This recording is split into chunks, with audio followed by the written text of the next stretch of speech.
Pioneer Faith Channel, msingi imara kwa watu wa Mungu.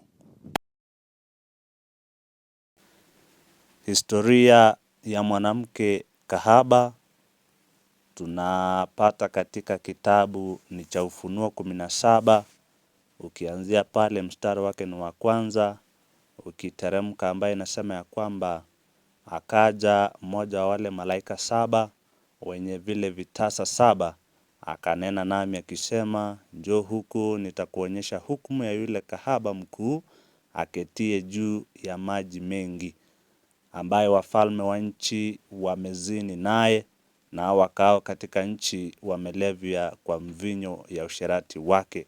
Akanichukua katika roho hata jangwani, nikaona mwanamke ameketi juu ya mnyama mwekundu sana, mwenye kujaa majina ya makufuru, mwenye vichwa 7 na pembe 10.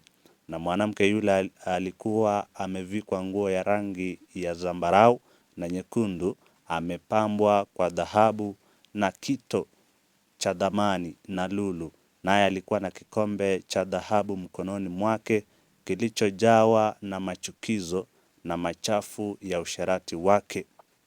Na katika kipaji cha uso wake alikuwa na jina limeandikwa la siri, Babeli mkuu, mama wa makahaba na machukizo ya nchi. Kwa hivyo, kwa kifupi, hiyo ndiyo historia ya mwanamke kahaba ambaye inapatikana katika kitabu cha Ufunuo 17. Barikiwa.